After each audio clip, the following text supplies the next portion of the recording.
Alrighty, folks, let's talk about the second writer, Patrick Kavanagh. Now, Patrick Kavanagh, like McPierce, is going to be an Irish writer.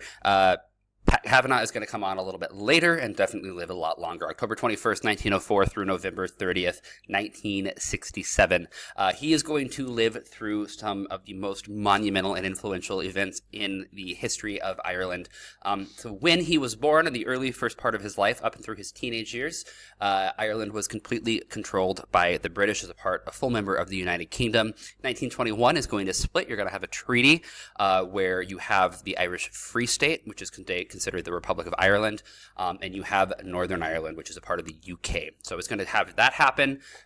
He's then going to live through both World Wars, both the First and Second World War, ultimately dying in 1967. He is from the town of Inniskeen, a small village in County Monaghan. His father is a cobbler, a shoemaker, who also happened to have a small farm. So he's going to come from pretty humble upbringing. He's not going to be a wealthy individual. At the time, a lot of readers you hear about, or writers you hear about, come from a really wealthy background and had a lot of privilege. Kavanagh was not from that kind of background. He was from the pretty typical, fairly poor, rural Irish upbringing.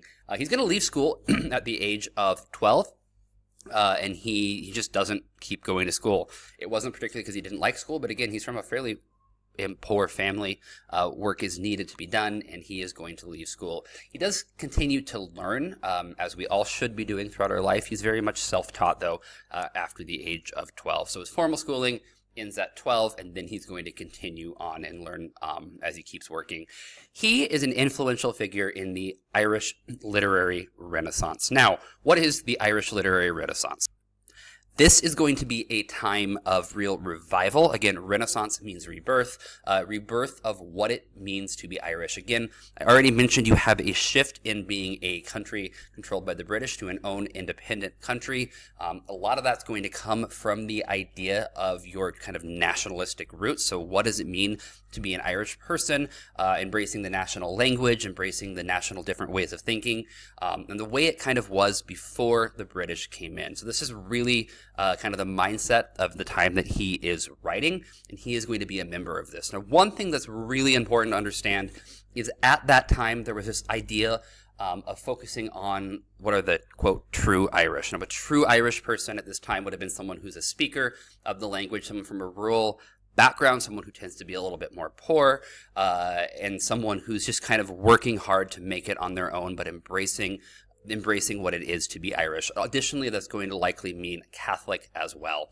The thing that really sets Kavanagh out from his peers in this regard is Kavanagh was kind of living that background. He came from a poorer family in a small town, not a lot of formal education. He worked on a farm, and he was devotedly Catholic as well. So that kind of idea of the true Irishman really was embodied in Patrick Kavanagh, which is part of the reason he is kind of regarded in the way he is today, and one of the things that allowed him to be such a master of this movement. The other thing that's really important to understand about Kavanagh is he really focused on writing life the way it was. So he wasn't focused on grand ideals of greatness. He was really focused on the struggle of the average, everyday, rural, poorer person, trying to just make it in a country that was fairly impoverished, had some collective memory of trauma, and is really trying to work forward and become something. So that is the background of Patrick Kavanagh. We'll read some of his work, analyze it, and we'll go from there. Comments, questions, let me know. I will see you later. Good luck.